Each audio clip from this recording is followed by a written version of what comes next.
अस्सलामु अलैकुम वरहमतुल्लाहि वबरकातुहू। आप देख रहे हैं वायरल स्पीक न्यूज़। मैं आपका भाई आरिफ रहमान। चलते हैं खबरों की तरफ।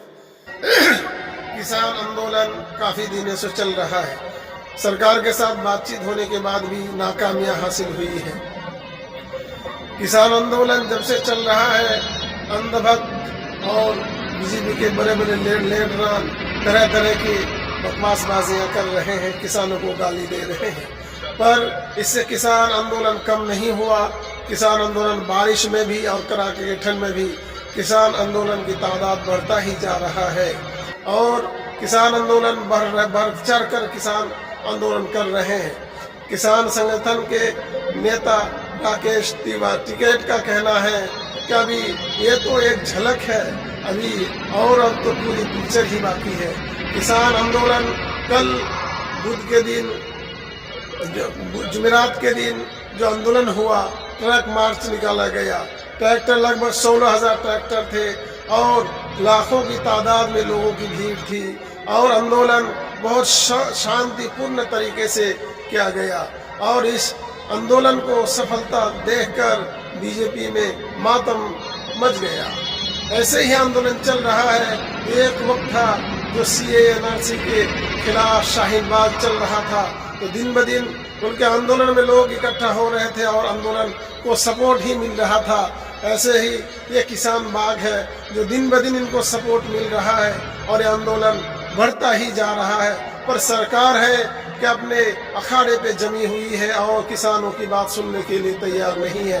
किसानों के साथ जुल्म और ज्यादती हो रही है कि अभी इस कड़ाके की ठंड में बारिश पानी का बौछार छोड़ा जाता है तो कभी आंसू गैस के गोले दागे जाते हैं और इसमें लगभग किसानों की मौतें हो रही है। श्री राहुल गांधी कांग्रेस अध्यक्ष रह चुके, उनका कहना है कि किसान आंदोलन इस वक्त जो है देश को काफी खाई की तरफ लेके जा रहा है।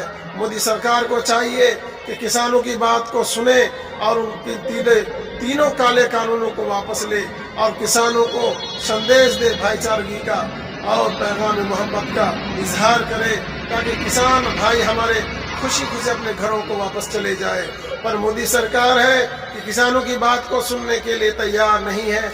अपनी जालिमाना रवैये और जालिमाना तरीके इख्तियार किए हुए हैं। वो हर बार कोशिश कर रहे हैं बीजेपी सरकार कि किसानों को यहाँ से उठाकर भगाया जाए, पर किसान है कि जमे हुए हैं। इस कड़ाके की ठंड में लगभग 40 दिन से ज्यादा हो गए किसान मर रहे हैं और राहुल गांधी का कहना है कि लगभग 40 से ज्यादा लोगों की मौतें हो चुकी है, पर किसान जमे हुए हैं, वहीं पर खाना पीना रहना सहना कर रहे हैं और इस कड़ाके की ठंड में किसी के पास कपड़ा है, किसी के पास नहीं है, उसी तरह से गुजारा कर रहे हैं और आंदोलन को शांतिपूर्ण तरीके से कर रहे हैं। और कल के जो आंदोलन हुआ, ट्रक मार्च को देखकर सरकार घबरा गई है और 8वें चरण पहले बातचीत हो चुकी है सरकार से, पर कोई कामयाबी हासिल नहीं हुई।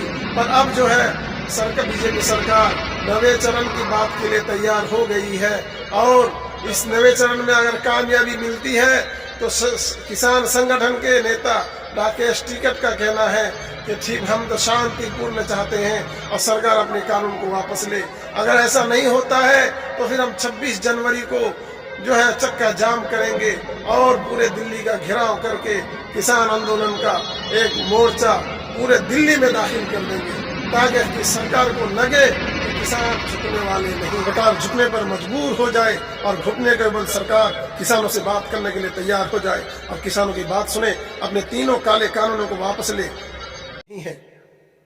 तो चलते हैं पश्चिम बंगाल के दूसरी खबर की तरफ। पश्चिम बंगाल में मजलिस इत्तेहादुल मुस्लिमीन की जमीनी पकड़ मजबूत होती जा रही है। दिन ब दिन ये पार्टी ऐसा उभर रहा है, इससे ममता दीदी घबरा गई है और जमीनी पकड़ इस कदर बढ़ता जा रहा है कि बड़े बड़े लीडरान मीम पार्टी ज्वाइन कर रहे हैं। मीम पार्टी ज्वाइन करते जा रहे हैं, इनकी तादाद बढ़ती जा रही है। दिन ब दिन लोगों के अंदर उत्साह हो रहा है, मीम पार्टी ज्वाइन कर रहे हैं। अवामों के बड़े बड़े नेता और अवाम के अंदर जो बड़े अच्छे लोग हैं वो मीम पार्टी ज्वाइन कर रहे हैं। इससे ममता दीदी को काफी बड़ा झटका हो मिल सकता है। इस वक्त की बात है कि पश्चिम बंगाल में चुनाव वक्त करीब है, इसमें बीजेपी इलेक्शन लड़ती है। अगर बीजेपी को 80 से 85 सीटें मिल जाती है और ममता दीदी को भी अगर 90 से 85 के दरमियान सीटें मिलती है तो सरकार किसी की भी नहीं बन सकती। और अदर पार्टियां हैं जो वो भी इलेक्शन लड़ेंगी, वो भी कुछ सीटें जीत कर ले जाएंगी, पर क्या इससे सरकार बन सकता है पश्चिम बंगाल में? हमें तो ऐसा नहीं लगता। अगर मीम पार्टी को लगभग यहाँ पर 40 से 50 सीटें मिल जाती है तो कि मजलिस इत्तेहादुल मुस्लिमीन किंग मेकर के रूप में उभर सकता है। ये पार्टी ऐसी पार्टी है जो जमहूरियत की पार्टी है और सबको साथ लेकर चलने वाली पार्टी है। तो अगर मीम पार्टी को 40 से 50 सीटें मिल सकती है और मिल जाती है, कामयाबी मिलती है, तो इसमें यह होगा कि गठबंधन की सरकार होगी जिसकी रानी होगी ममता दीदी, और गठबंधन की सरकार चलेगी, उन्नति का काम होगा और देश आगे बढ़ेगा। तो हमारे साथ ऐसे ही बने रहे ताज़ा अपडेट के साथ। खुदा हाफिज़। अस्सलामु अलैकुम व रहमतुल्लाहि व बरकातुहू।